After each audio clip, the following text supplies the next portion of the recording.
Hello, vinyl community. Dave the Pickup Artist with you for another round of Psychedelic Sunday, where the cost of one admission is your mind.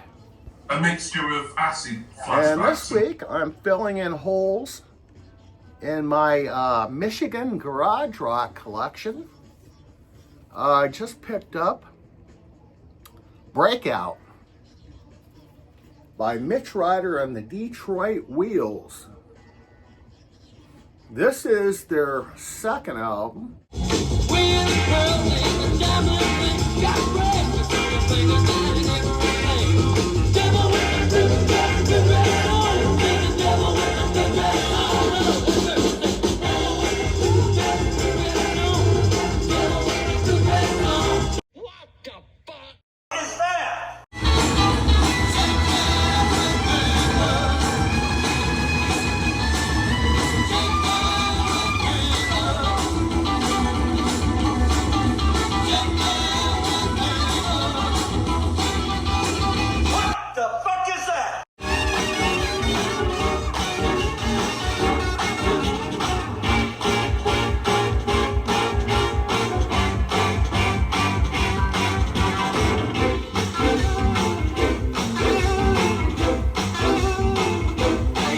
You motherfuckers!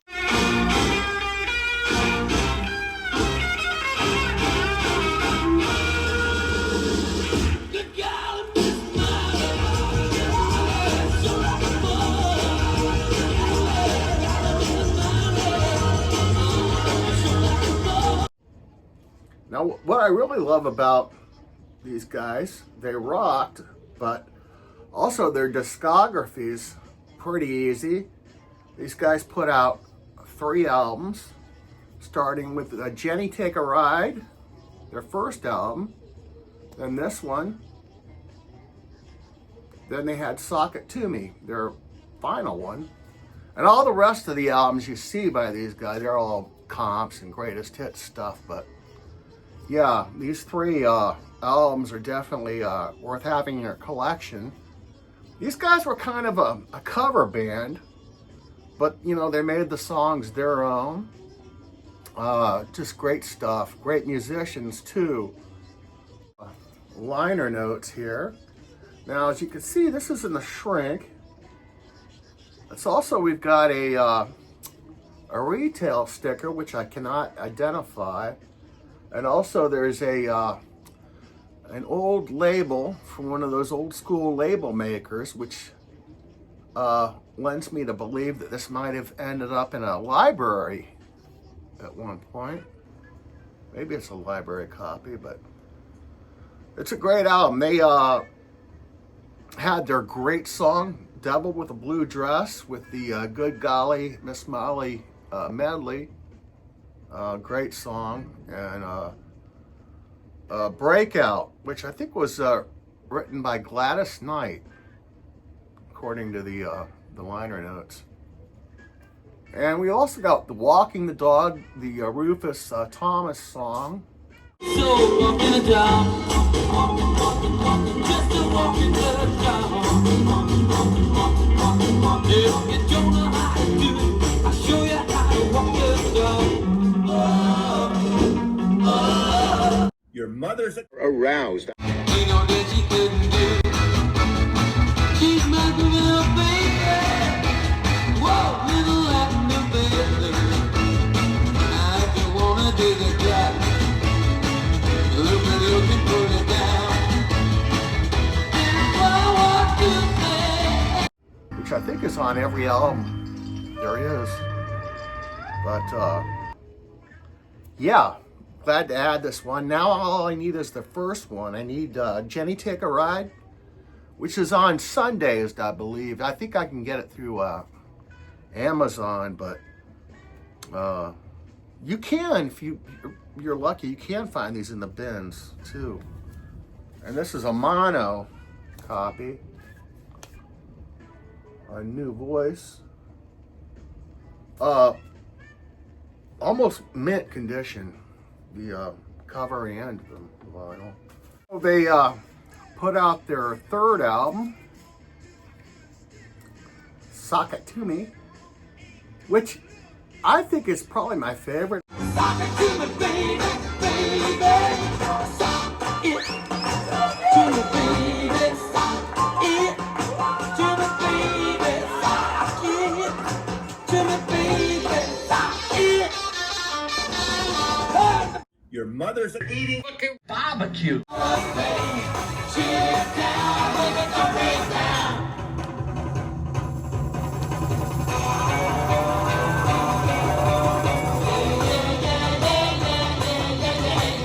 We got us a big fucking Cocksucker dog if we don't. I think I love every track on here.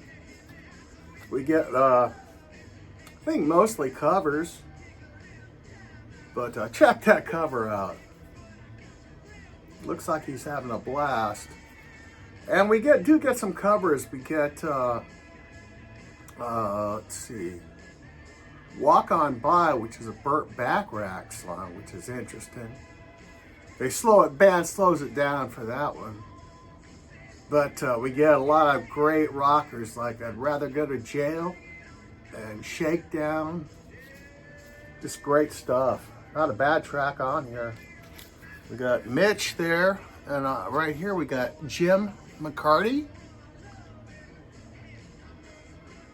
Jim went on to join the rhythm section of Vanilla Fudge, Tim Bogart, and Carmen Appice.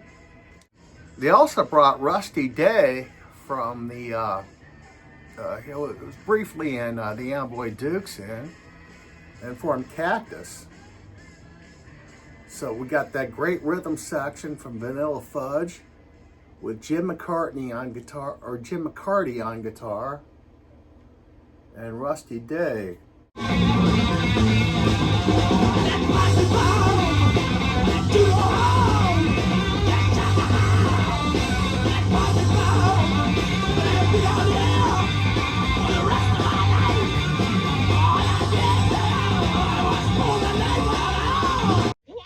Fuck.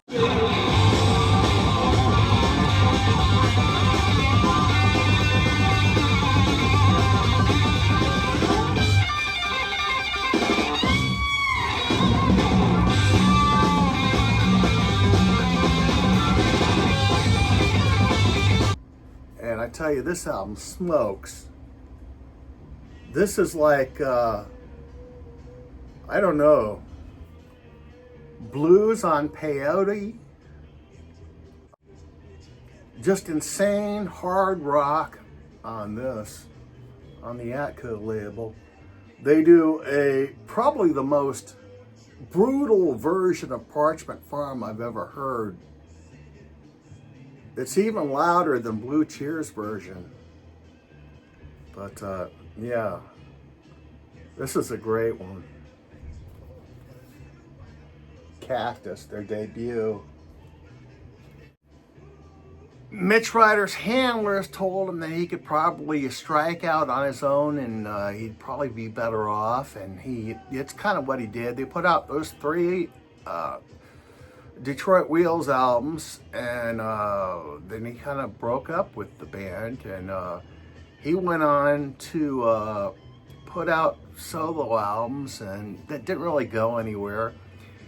In 1970, he ended up at the Goose Lake Festival, the infamous Goose Lake Festival. It was kind of like Woodstock in Michigan that was going on. It was a festival that brought in great UK acts like Jethro Tull and Joe Cocker, but also great just about all of the great regional acts like the Bob Seger System, the Amboy Dukes, Iggy and the Stooges, and Mitch Ryder. Unfortunately, there was a lot of bad acid that was going on. Somebody from England apparently was putting out this acid. They determined after all the dust settled that it was a horse tranquilizer type acid, whatever that is. But a lot of fans and the musicians ended up in the what they constructed a bad acid tent where they would go and get treated or talked down or whatever. They had a guy fall off a lighting structure. Has become reality.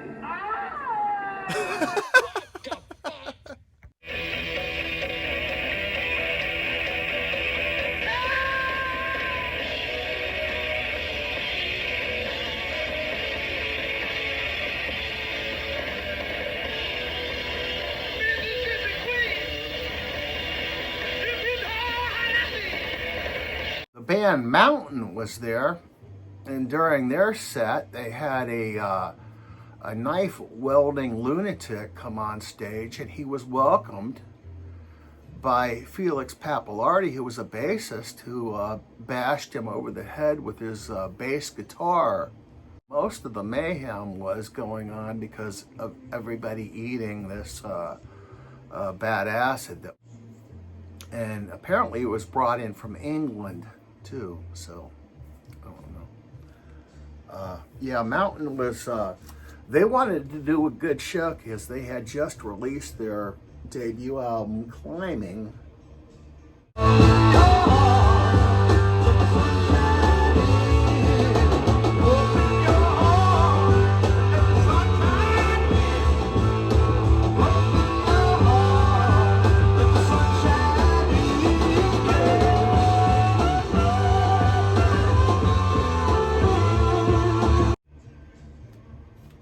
Great album.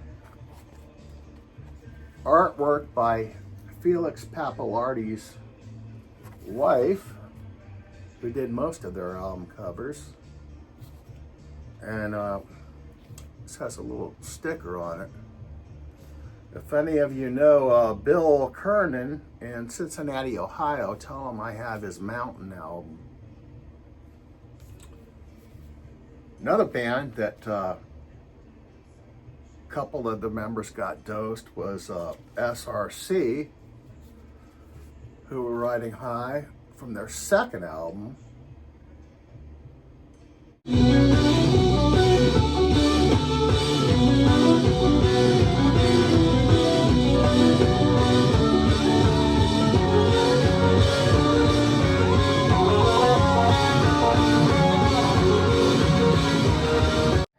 How dare you, my son and all.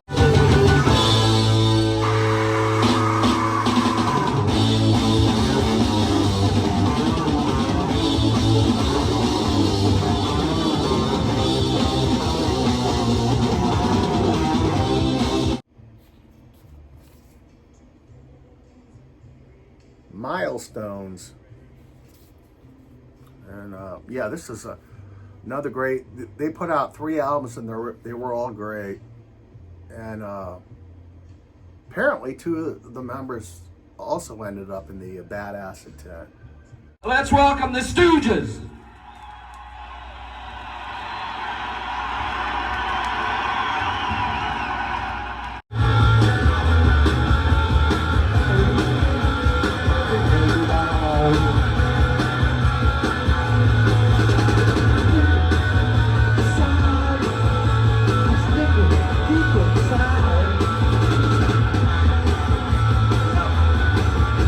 So I didn't even know anything about this festival until about 5 years ago, when this Stooges album came out on Third Man Records. This is a soundboard recording of their set at Goose Lake on August 8th, 1970. Lights. Look at you. 1,000 lights. Look at you.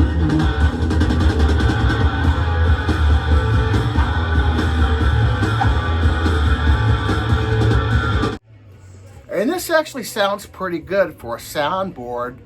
The recording's very clean. It's got a, it's kind of choppy though. Songs cut off at inopportune times, like some of those bootlegs, but I think this sounds pretty good. But it also came with this very cool booklet. And most of the booklet's pretty informative. It covers a lot of the bands and what was going on, but it really goes into detail about what was going on with the Stooges at that time. And this was a big gig for the Stooges because they had just released Funhouse. And they wanted the show, and it was a 200,000 people. I believe it was 200,000. So yeah, it had to be, and all the other bands that were there. So they were really worried about the show, and Iggy had a problem with Dave Alexander, who was the bass player. He wasn't showing up for gigs, and when he would show up, he'd be wasted. And so Iggy proclaimed that he didn't want Dave drinking or smoking or doing any drugs or anything on the day of the show. So the day of the show, they took two cars. Iggy and Ron Ashton, guitar player, took one car, driven by one of their girlfriends. The other car had Scott Ashton and Dave Alexander, and it was driven by Dave Alexander's girlfriend. And stopped at a liquor store. This is Alexander and Scott Ashton. And they picked up a case of Pabst Blue Ribbon, and they also did some barbiturates, and they consumed the beer on the way there. So they were already wasted when they got there. And when they got there, they were met with the Englishman, who gave them various things. And by the time the show started, everybody was wasted, including Iggy, who got dosed, and he was pretty messed up too. But if you listen to the show, it sounds pretty good, but Iggy was not happy at the end of the show. He claims there was no bass. He couldn't hear any bass anywhere, and Iggy never fired anybody. What he would do is he'd say, well, I'm never working with him again. So yeah, they canned Dave Alexander. The reason they hired Dave Alexander is because he had a station wagon and they could load the gear, but Iggy hated him, and now he had an excuse to get rid of him.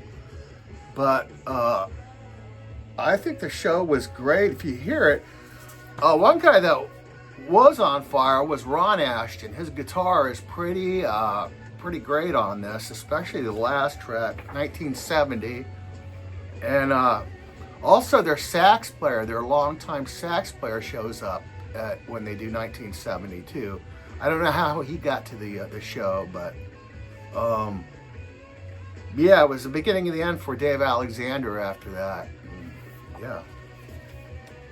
Iggy and the Stooges. This week we lost another legend. It's happening more and more often, unfortunately. Sly Stone was 88. Sly was a producer in the mid-60s, producing bands like the Mojo Men. This might be my favorite album, but they're all good. Stand. Rest in peace, Sly Stone. And that's all we got this week. I'll see you next week. Take care, all. You've been